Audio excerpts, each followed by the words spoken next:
In 1997, a 42-inch flat-screen television cost about $15,000.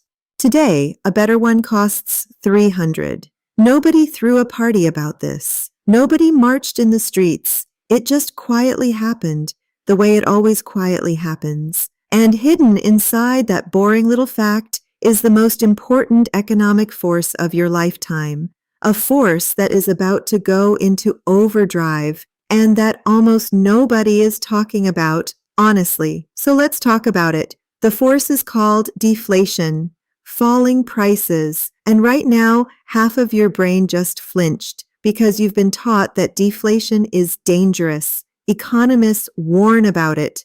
Central banks fight it. The word sounds like a crisis. But here's the secret they don't explain clearly. There are two completely different things wearing the same name. And telling them apart changes how you see the entire future. The bad kind of deflation is what happened in the Great Depression. People drowning in debt, money vanishing, prices collapsing because everyone is too broke and too scared to spend. That's a sickness. It's real and it's ugly. But there is a second kind of deflation that is the exact opposite. It's not a sickness. It's the single greatest sign of progress humanity has ever produced. It's technological deflation, the kind where things get cheaper not because the economy is dying, but because we got better at making them. Smarter tools, better methods, more knowledge. The price falls because the thing genuinely takes less effort to produce than it did before. That's not decline. That's the entire story of human advancement written in falling price tags. Let me show you how deep this goes. Think about light, just ordinary light to see by. In the year 1800, to earn 1 hour of reading light from a candle, the average worker had to labor for about 6 hours. 6 hours of work for 1 hour of light.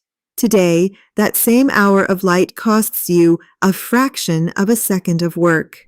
Light became, for all practical purposes, free. We are all unimaginably rich compared to a king from 1800, and we don't even notice. And it never stopped. Computing power has roughly halved in price every 2 years for half a century. The device in your pocket would have cost billions of dollars and filled a building in 1980. Sequencing a human genome cost $3 billion in 2003. Today, it costs a few hundred. The price of solar electricity has fallen by around 90% in a single decade. Over and over, the same pattern. Technology touches something, and the price begins its long, beautiful fall toward zero. This isn't luck, and it isn't random. There's actually a law behind it. It was first noticed in 1936 in airplane factories, and it's called Wright's Law. It says that every time the total number of things you've ever produced doubles, the cost to make each one falls by a steady, predictable percentage. The more we make something, the more we learn, and the cheaper it gets. Forever. It's one of the most reliable patterns in all of economics. So here's the question that should be bothering you. If technology has been relentlessly making everything cheaper for 200 years, why doesn't life feel like it's getting cheaper? Why does everything seem more expensive every single year? And the answer is the most quietly important thing in this entire video, because there is a tug of war going on, and you're standing in the middle of it. On one side, technology is pulling prices down hard. On the other side, central banks are pushing prices up on purpose. They actively target about 2% inflation every year. They print money, they manage interest rates, all to make sure prices rise instead of fall. They are, quite literally, fighting the deflation. They are spending enormous effort hiding the abundance from you. Think about what that means. The natural state of a technological economy is falling prices. Things should be getting cheaper. The fact that they're getting more expensive isn't nature, it's policy. The abundance is real. It's happening. It's just being papered over by a financial system that was built for a different age, one that quietly panics whenever prices try to fall. Now, take that 200-year deflationary engine, the one that already made light and computing and information nearly free, and imagine pouring rocket fuel directly into it. That rocket fuel is artificial intelligence. Because AI doesn't just make one more product cheaper, it attacks the master resource behind every product. It drives down the cost of intelligence itself. And intelligence is the hidden ingredient in everything. Every drug is the product of expensive research.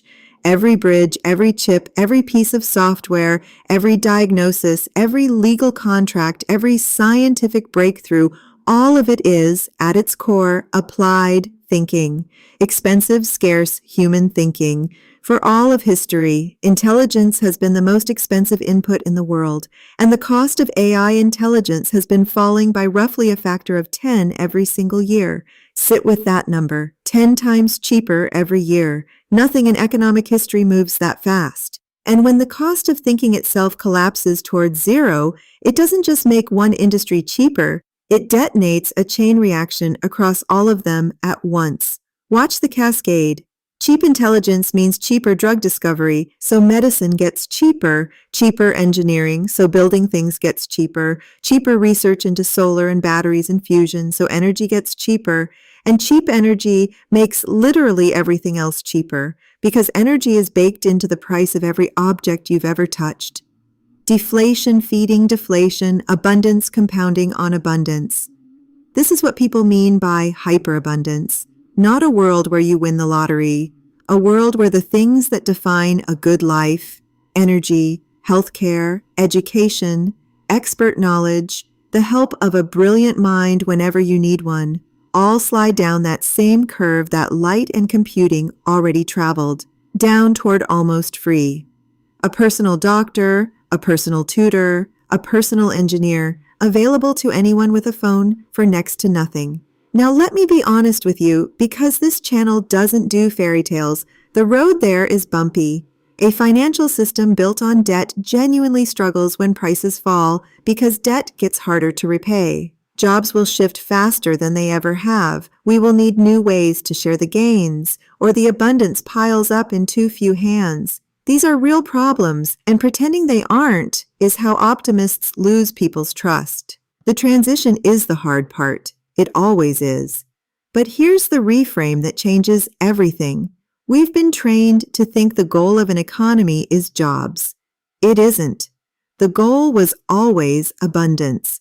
Jobs were just the means. And falling prices, real technological deflation, is not the economy breaking. It is the economy finally, fully working. It is the machine doing exactly what we built it to do, making the good life cost less and less until it's within reach of everyone. So the next time you hear that deflation is something to fear, remember the candle and the flat screen and the genome. The cheapness isn't the crisis. The cheapness is the prize. We are about to make intelligence nearly free, and through it, almost everything else. That's not the end of the world. It's the beginning of the richest one humans have ever lived in, and that is the best news of your lifetime. Welcome once again to AI for Laymen.